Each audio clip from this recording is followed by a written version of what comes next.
안녕하세요. 저는 사회적 협동조합 빠띠 활동가 김재환이라고 합니다. 와. 세상의 모든 캠페인과 캠페이너를 모으는 캠페인즈 팀에서 활동을 하고 있고요.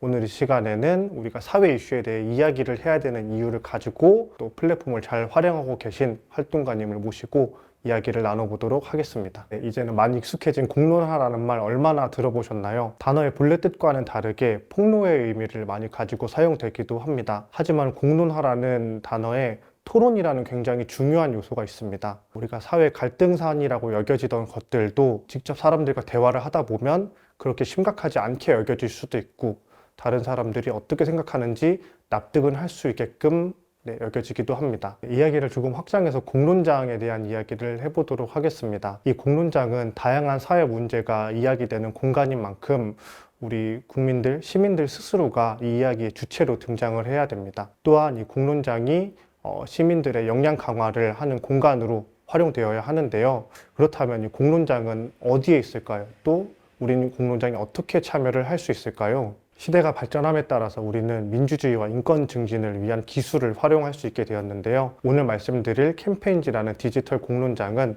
사회 이슈를 논할 수 있는 그런 공론장으로 역할을 하고 있습니다. 그렇다면 이 캠페인지라는 플랫폼을 소개를 드리도록 하겠습니다.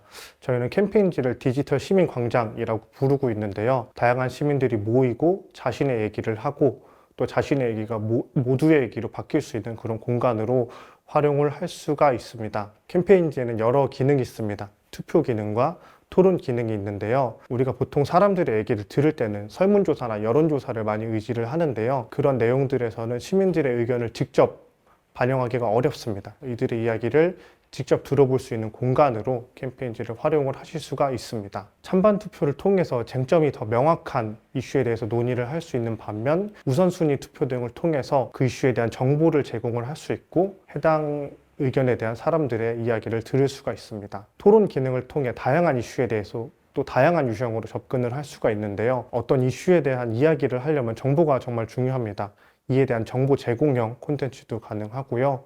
요즘 팩트체크가 정말 중요해졌습니다. 그래서 이것이 정말 사실인지 판단할 만한 가치가 있는지 등을 담은 팩트체크 유형도 캠페인지에서 활용을 하실 수가 있습니다. 또한 팩트체크를 활용해 이슈에 대한 검증을 하실 수도 있습니다. 네, 이렇게 캠페인지라는 플랫폼에 대해서 소개를 드렸는데요. 이제부터는 이 플랫폼을 잘 활용하고 계신 활동가분을 모시고 이야기를 나눠보도록 하겠습니다. 안녕하세요, 연주님.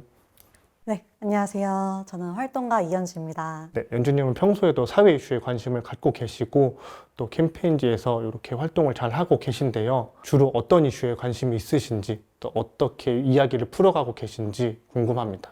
저는 이제 청년분들이랑 함께 캠페인 활동을 하면서 기획도 하고 그걸 직접 진행도 하는 일을 하고 있는데 제가 관심 있게 하고 있는 주제 중에 하나가 젠더라는 카테고리로 온라인 혐오에 대응하는 활동을 해요. 온라인 혐오에 대응하는 활동을 하다 보면은 이 부분이 이제 논쟁 지점이 엄청 많거든요. 어디서부터가 차별이고 어디서부터가 혐오냐 이런 부분부터 해서 굉장히 다양한 여러 주제가 많이 나올 수 있는 그 이슈여가지고 이 과정들을 제 눈으로 확인을 하는 게 되게 중요하다 이런 생각을 했어요. 그래서 이런 것들을 눈으로 직접 확인하고 서로 다른 의견들을 함께 이야기하기 위해서 온오프라인 공론장 행사를 많이 진행을 했었습니다. 그렇게 온오프라인 공론장 행사를 진행하면서 이 공론장이라는 것에 대한 역할이 서로 다른 이런 의견이나 이야기들을 확인하는 게 되게 중요하구나 라는 거를 알게 되었습니다. 그래서 제 관심사 같은 경우는 이런 논의의 장을 최대한 많이 열어가지고 다양한 사람들이 함께 이야기하고 서로 다름을 확인하면서 어떻게 나아갈 수 있을까 이런 거를 함께 고민하는 실천하고 기획하는 거 그런 거를 되게 중요하게 생각합니다.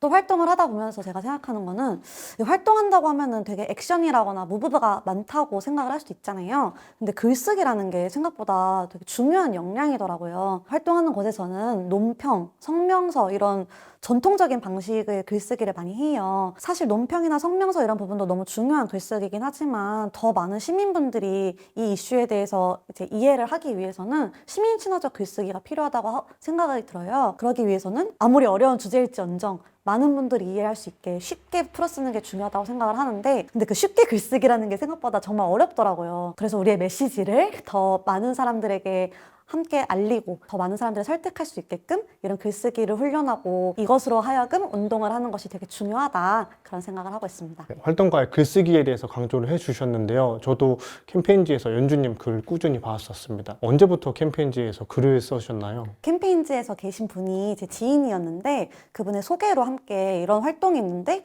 참여해보지 않겠느냐라고 제안을 주셨어요. 그래서 그때는 이제 그 콘텐츠 글쓰기를 한다라는 생각을 하면서 들어갔는데 뭐 세미나라거나 뭐 같이 토론하기라거나 행사라거나 이런 것들을 다양하게 많이 하게 됐어요. 그때부터 해가지고 캠페인지와의 이렇게 글쓰기가 저는 너무 좋았어서 지금까지도 쭉 꾸준히 되게 유의미하게 활동을 하고 있습니다. 그럼 캠페인지를 계속 활용하시게 되는 의미라든지 이유라든지 이런 게 있나요? 공론장에 대한 역할이 되게 중요하다라는 부분에 대해서 동의를 했어요. 이 공론장의 공간이 이 활성화를 위한 연구와 시도와 도전들을 정말 많이 한다라는 거를 느꼈어요. 예를 들어서 어떤 주제를 우리가 공론화할 것인가에 대해서도 논의를 같이 하기도 하고 주제를 같이 정하는 방식이라거나 그리고 이 공론화하는 방식 자체를 뭐 투표라든지 뭐 캠페인이라든지 아니면 토론이라든지 되게 다양한 형식을 도전을 하더라고요. 그런 시도와 부분들이 너무 좋아 보여가지고 지금까지 계속 이제 효능성을 많이 느끼면서 참여를 하고 있습니다. 그럼 혹시 최근에 인상적으로 보셨던 게 있나요? 최근에 생각하는 인상적인 부분은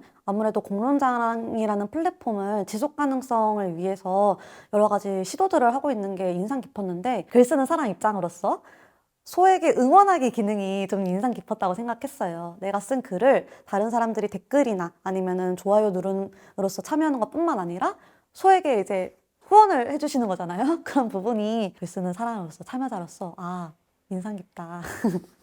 열심히 해야겠다. 그런 생각이 좀 들었습니다. 연주님 글을 읽으면서 들었던 궁금증이 사회 이슈를 다룰 때 다른 일반적인 글을 쓰는 거랑 좀 접근을 다르게 하시는지 궁금했습니다. 적으로 예를 들어 제가 뭐 일기나 SNS에 그냥 개인적인 글을 쓸 때는 감정적인 글을 많이 쓰긴 하죠. 저도 이제 아무리 활동을 하다 보니까 이 이슈에 대해서 감정이 많이 올라올 때가 있어요. 말도 안 되는데 이거 이렇게 하면 안 되는데 이런 생각이 들잖아요. 활동가로서 특히 공론장 글쓰기 같은 경우는 논리적 글쓰기가 너무 중요하더라고요. 제가 못하는 것 중에 하나긴 한데 논리적 글쓰기라는 거는 저와 다른 생각을 가진 사람들을 설득해야 되는 이야기니까 이런 문제에 대한 이런 목소리가 왜 나와야 되는지를 설득력 있게 이야기를 해야 되는 부분이잖아요. 활동가로서 좀 어떤 감정적인 그리고 막 이렇게 역동적인 그런 글쓰기보다는 논리적으로 설득하는 그런 글쓰기가 많이 이제 실천돼야 되는구나 라고 생각을 해서 공론장에 글을 쓸 때에도 좀 논리적인 부분을 많이 갖추려고 미약하지나마 노력하고 있습니다. 네, 이렇게 좀 더 다양한 사람, 다양한 주제가 공론장에서 다뤄지기 위해서는 그 공간 자체도 되게 중요하잖아요. 그래서 연주님이 생각하시기에 디지털 공론장이 그 논의의 장으로서 갖춰야 될 요소가 어디에 있다고 생각하시는지 궁금합니다. 논의를 하려면 아무래도 많은 사람들이 이제 참여를 해야 되니까 참여하는 방식이 좀 더 많이 다양해지면 어떨까 이런 생각이 들기는 해요. 투표와 토론 같은 형식은 글 쓰는 사람이 길게 글을 써가지고 이렇게 이야기를 하는 방식인데 할 수 있는 사람도 있지만 뭔가 이렇게 어려우신 분들도 있으니까 좀 더 그 다양한 방법들을 통해서 예를 들어 이모티콘을 의견으로 남긴다거나 아니면은 막 세 줄 정도의 글 같은 거를 이제 의견으로 남긴다거나 그런 식의 것들도 한편의 의견이고 표현이니까 그런 방식들이 더 다양해지면 어떨까? 그런 것도 좀 재밌게 할 수 있지 않을까? 이런 생각이 좀 듭니다. 또 한편으로는 이 공론장 형식이 되게 디지털 공론장이잖아요. 디지털이라는 것 자체는 그 자체만으로 어떤 문턱이 있다는 생각은 들어요. 오프라인도 마찬가지긴 하지만 디지털 약자분들 같은 경우 예를 들어 온라인 접근성이 좀 떨어지는 분들도 분명 계시기 때문에 그런 분들에 대한 고려도 함께 사회 구성원으로서 함께하는 방식을 만들 수 있을까? 그런 고려도 함께 고민되면 좋을 것 같습니다. 디지털이라서 오히려 더 고려해야 될 사항이 많다. 또 기술적인 고려도 필요하다라고 해주셨는데 혹시 더 붙여주실 말이 있을까요? 디지털 공론장이라는 이야기를 했을 때 저희가 익명성 같은 경우들을 많이 생각을 하잖아요. 안전한 공론장을 만들어야 한다라는 그런 의식이 되게 강해지는 것 같아요. 안전한 공론장을 만드는 건 너무 중요한 일인데 저는 한편으로는 너무 안전에만 초점을 두다 보면은 오히려 다양하게 나올 수 있는 이야기들이 좀 제약되지 않을까 하는 우려는 좀 들어요. 안전한 공론장이라고 하는 게 우리가 서로 예쁜 말만 주고받자라고 하는 건 아니잖아요. 나와 다른 의견이 나올 수 있는데 그 의견이 마음에 안 들 수도 있죠. 나와 뭐 정반대 이야기를 해가지고 진짜 말도 안 되는 이야기 하고 있다 이럴 수도 있는데 그럼에도 불구하고 다른 사람이 하는 의견이기 때문에 우리는 그거를 같이 들으면서 이해하는 경험을 해야 된다는 생각이 들어요. 당연히 그런 다른 의견을 이야기할 때 차별적, 혐오적 이런 이야기는 당연히 기본적으로 안 되고 또 원색적인 비난도 지양되어야 하지만 서로 다르다고 해가지고 그걸 안전이라는 이유로 다 제거한다기보다는 같이 이해하고 설득하는 과정을 경험하는 것이 정말 중요할 것 같다. 네, 그런 생각이 듭니다.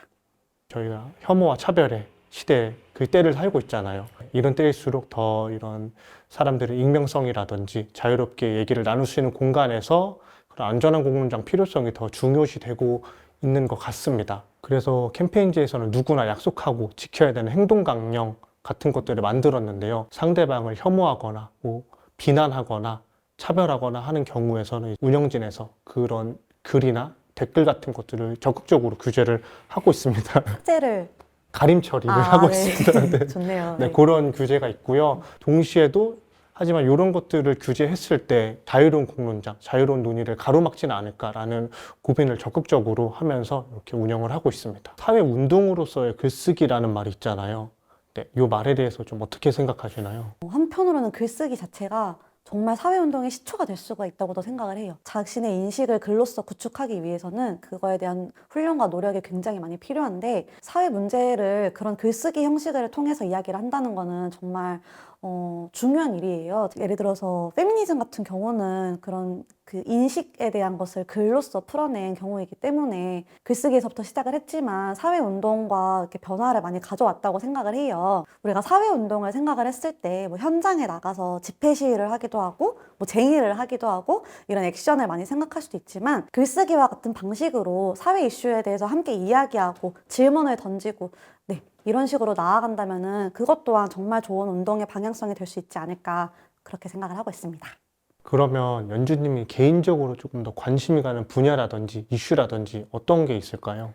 제가 온라인 혐오에 대응하는 활동에 관심을 두고 있다라고 말씀을 드렸는데 그것과 연계해가지고 빅테크 기술에 대응하는 활동에 전 관심이 많아요. 예를 들어서 빅테크 AI라는 같은 부분이 어느 날 사회에 갑자기 뿅 하고 나타난 그런 엄청난 기술력이라고 생각을 하잖아요. 근데 사실 이 빅테크 같은 분야야말로 노동 아니면 젠더 생태적 관점에 대한 이야기가 굉장히 많이 나와야 한다고 생각을 하거든요. 제가 최근에 썼던 글 중에서 AI 기술에 대한 노동적 관점으로 이야기한 글이 있었어요. 인공지능이 학습을 하잖아요. 근데 학습을 시키기 위해서는 그 데이터 라벨링을 다 해야 되는 부분이 있거든요. 근데 이 데이터 라벨링을 누가 하느냐. 저임금 노동으로 그 인간들이 하나하나 다 그 라벨을 붙이고 몇 시간을 노동을 해서 막 임금 10,000원도 안 나오게끔 그런 노동의 사각지대적인 부분이 있거든요. 근데 우리는 이런 AI 같은 부분들을 굉장히 어떤 기술의 발전으로서 생각하는 부분이 있는데 그 밑면에는 이런 저임금 노동의 사각지대가 있다.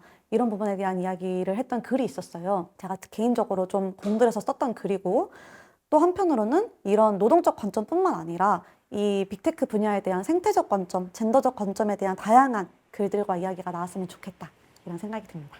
그럼 마지막으로 운동이라는 정체성으로 글을 쓰고 계신 분들에게 응원의 한마디 부탁드립니다. 제가 네이버에서 최근에 봤는데 밀고 있는 카피가 있더라고요. 기록이 쌓이면 뭐든 된다라는 카피를 굉장히 열심히 밀고 있는데 글 쓴다라는 게 이제 쓰시는 분들은 다들 아시겠지만 어마어마한 육체적 노동이지만 함께 이 과정에 같이 이야기하고 같이 의논하고 더 많은 사람들과 함께하는 과정으로서 네, 모두에게 응원의 한마디를 보내며 함께 합시다 라고 이야기를 드리고 싶습니다. 네, 혐오와 차별의 시대, 우리 모두가 이런 공론장에 당당한 주체로 나설 수 있어야 합니다. 이런 지향을 가지신 분들, 또 이 영상을 보시는 분들은 디지털 시민광장 캠페인지에서 같이 얘기를 나눠보시면 좋을 것 같습니다. 그러면 이상으로 이렇게 순서를 맞춰보도록 하겠습니다. 인터뷰 해주셔서 감사합니다. 감사합니다. 수고하셨습니다.